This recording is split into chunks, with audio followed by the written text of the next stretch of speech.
आज एक ही दिन में 3 बड़े क्वालिटी स्टॉक्स 5 to 7% तक टूट गए, वरुण बेवरेजेस, डीमार्ट और हिंदुस्तान यूनिलीवर।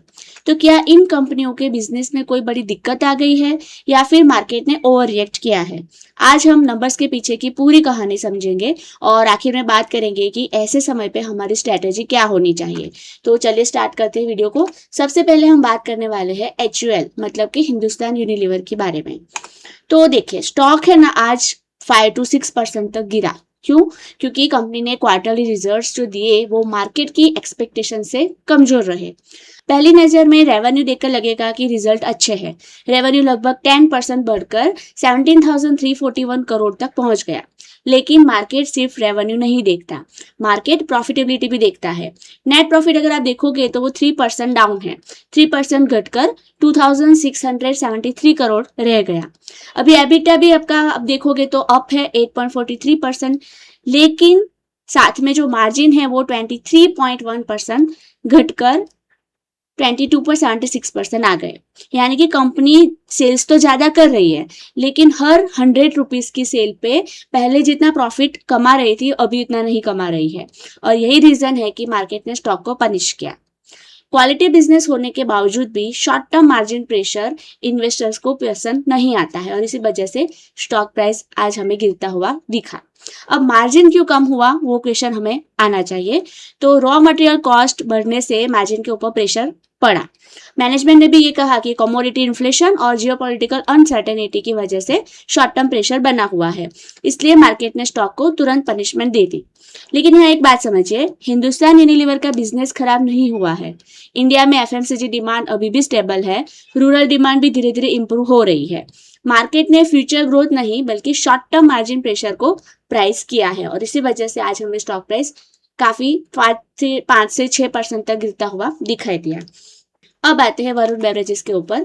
तो देखिए स्क्रीन के ऊपर जो नंबर्स दिखाई दे रहे हैं यहाँ से आपको लगेगा कि सब ठीक ठीक है, राइट। प्रॉफिट भी लगभग 15% बढ़ा है, रेवेन्यू एक्सपेक्टेशन से भी ऊपर रहा है। तो फिर स्टॉक क्यों गिरा? तो यहाँ पे असली कहानी एस्टिमेट्स में छिपी हुई है। अगर आप देखेंगे तो देखिए नेट प्रॉफिट लगभग 1570 करोड़ आएगा, उतना उसका एस्टिमेट था, लेकिन आया कितना? 1521 करोड़। रेवेन्यू का भी एस्टिमेट था, उससे वो बढ़ के आया, तो वो एक ठीक ठाक है। एबिटा की बात करें तो एबिटा का एस्टिमेशन था 2415 करोड़ का, जबकि रियल में नंबर्स आए 2344 करोड़। मार्जिन का भी एस्टिमेशन था 28.2% का, लेकिन आया 27.1%। अब सवाल ये है कि मार्जिन कम क्यों हुआ? तो देखिए यहाँ पे समझने वाली बात ये है और इम्पोर्टेंट है, कंपनी ने जो साउथ अफ्रीका की ट्वीजा बिजनेस था उसको एक्वायर किया था, अब उसका मार्जिन वरुण के जो कोर बिजनेस है उससे कम है और इसी कंसोलिडेशन की वजह से जो कंसोलिडेटेड एबिटा मार्जिन है वो नीचे आया। लेकिन ध्यान देने वाली बात यहाँ पे ये है कि इंडिया बिजनेस की एबिटा मार्जिन एक्चुअली इंप्रूव हुई है।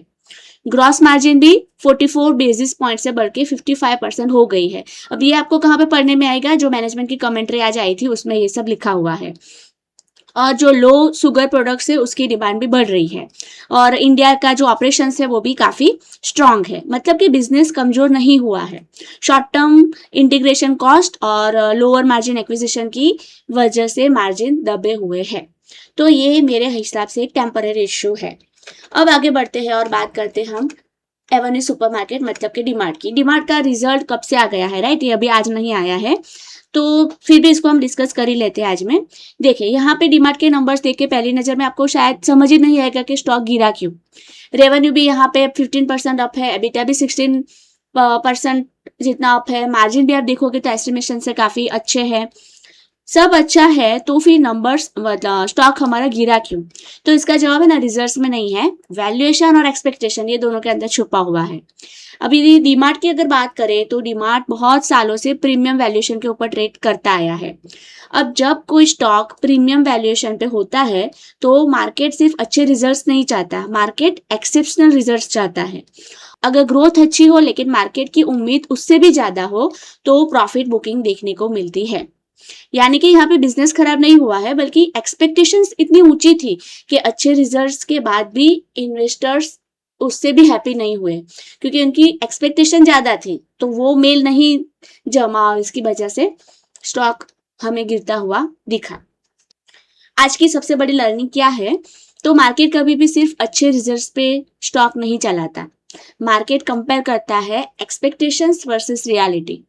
अगर कंपनी अच्छा परफॉर्म करे लेकिन एक्सपेक्टेशंस उससे भी ज्यादा हो तो स्टॉक गिर सकता है, और अगर रिजल्ट एवरेज हो लेकिन एक्सपेक्टेशन बहुत खराब हो तो स्टॉक ऊपर भी जा सकता है।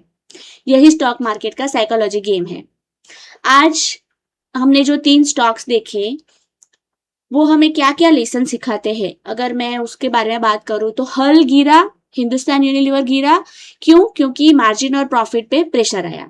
वरुण बेवरेजेस गिरा क्योंकि एस्टिमेट्स मिस हुए और मार्जिन एक्सपेक्टेशन पूरी नहीं हुई। डीमार्ट गिरा जबकि रिजल्ट अच्छे थे क्योंकि वैल्यूएशन पहले से बहुत महंगी थी, इसके लिए वो गिरा।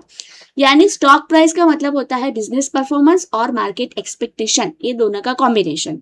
अगर बिजनेस अच्छा हो लेकिन एक्सपेक्टेशन उससे भी बड़ी हो तो स्टॉक फिर भी गिर सकता है।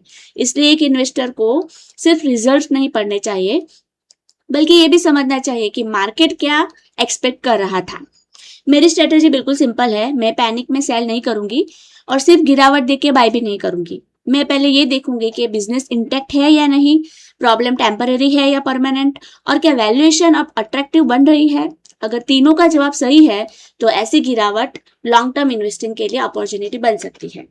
और एक बात याद रखिए कि क्वालिटी स्टॉक्स है ना हमेशा सीधी लाइन में ऊपर नहीं जाते, लेकिन क्वालिटी बिजनेसेस समय के साथ अपनी अर्निंग के दम पे वैल्यू क्रिएट करते रहते हैं।